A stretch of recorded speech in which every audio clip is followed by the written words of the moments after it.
we're going to be talking about the CPS history. We're going to be going down the rabbit hole, and this kind of implicates more of the biological father as far as there being a history of abuse from Maleah. Honestly, it really just implicates both of them, the mother and the biological father. And I mean, to be frank, it could have been the mother that hit her, right? Who knows?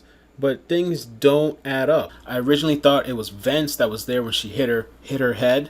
But no, it was the biological father. They both had to go to the CPS hearings. They both had only temporary custody. And it seems like at the end of this whole thing we're going to get into, that CPS didn't want to leave the child with the biological father. I mean, who knows why that could be? Obviously, because it seems like maybe he was the one that hit her and the mother was covering up, and it seems like the mother just repeated the same history with this new guy, Vince. It's a little messy.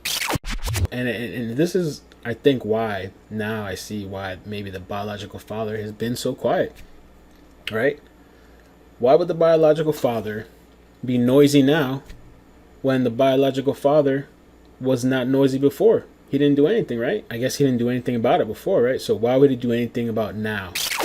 You saw the court hearing, right? The video I played the other day where the biological father's family, a woman, was speaking about what was going on.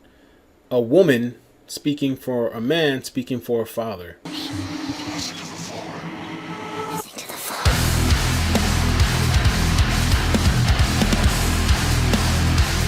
So let's get on into the intricate details. It's really interesting. It's a really great breakdown. And you guys comment down below. Let me know your thoughts. Go piece by piece. Leave me a bunch of comments. The documents filed in family court reveal months long of investigation by the Child Protective Services leading up to the disappearance of 4-year-old Maleah. The investigation looked into allegations that make both Maleah's mother, Brittany Bowens, and biological father, Craig Davis, abused Maleah and her 7-year-old brother. States here KPRC2 has received court documents dating back to 2018 after Maleah suffered a head injury, which apparently prompted the child abuse investigation. That's how the whole investigation started.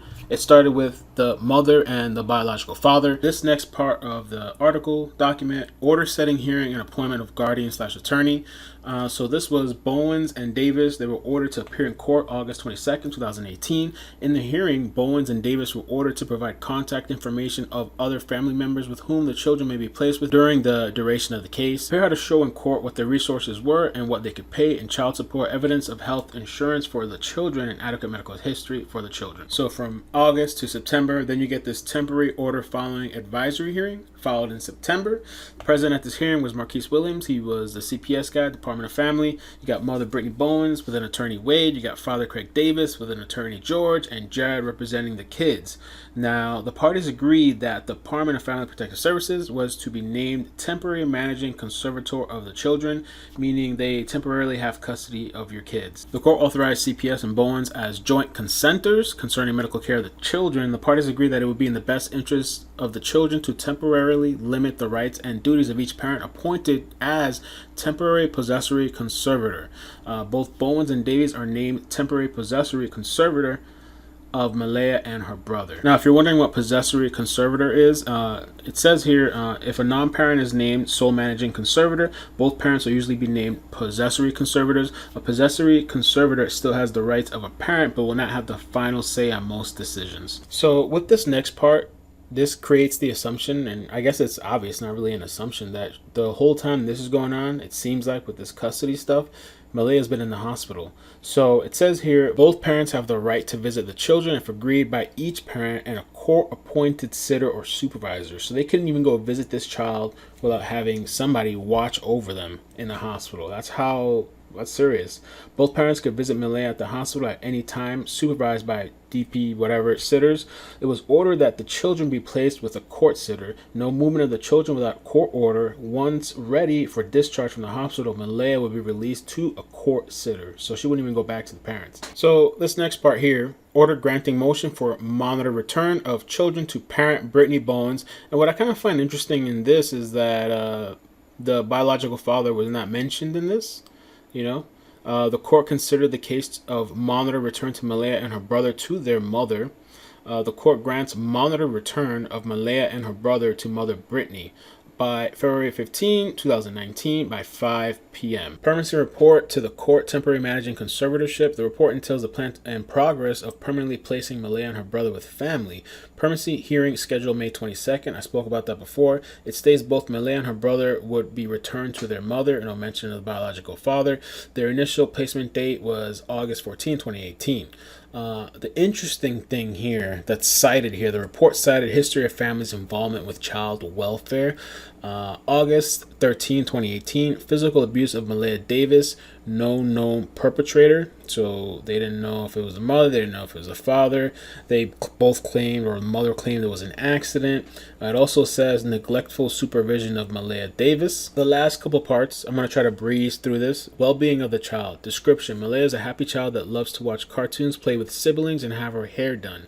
She is currently having all of her needs met and meeting all developmental milestones. Maleah is currently living with her mother and has visits with her father. Maleah is currently receiving occupational and physical therapy and will soon be in speech therapy. Permanency plan. The primary goal is family reunification. The agency believes this is the best interest of Maleah. Due to the injuries, the doctor could not confirm whether or not the injuries were caused by abuse. Ms. Bowens has completed parenting classes due to that being the only thing the judge ordered. At the same time, if mother Brittany Bowens cannot take care of Maleah and her brother, the courts would be asking a relative to take custody of the children. The judge at a previous hearing only ordered the parents to complete parenting classes. The court recommends Texas Department of Family and Protective Services be dismissed from the case regarding Maleah and her brother, and that their placement be continued and approved and returned to mother Brittany Bowens. So tell me what you think, man. What is your synopsis, your thought of this whole report? The biological father was there when the girl fell. I guess the mother was too. And he was the one there. So did the biological father hit this girl?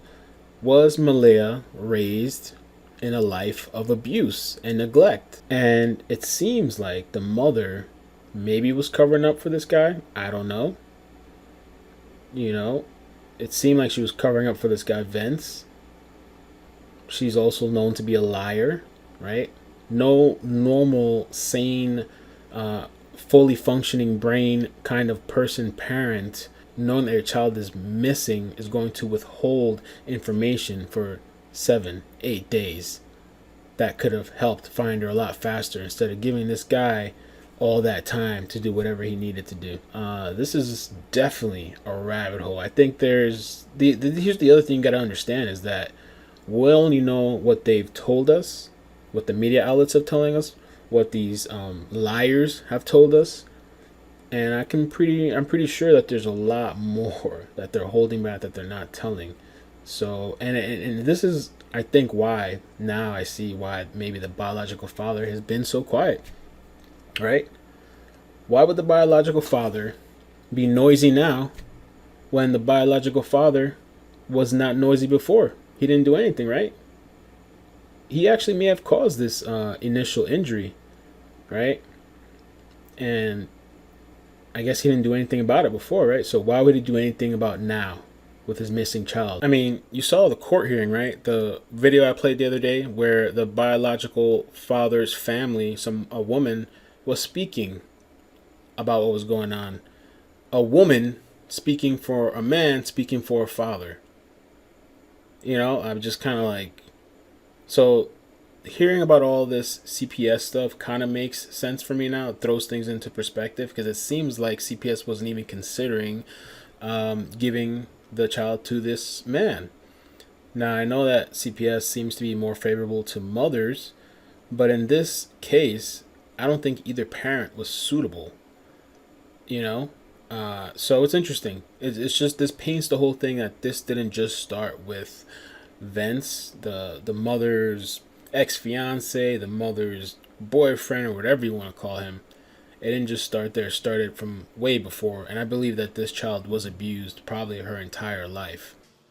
I see potential subscribers.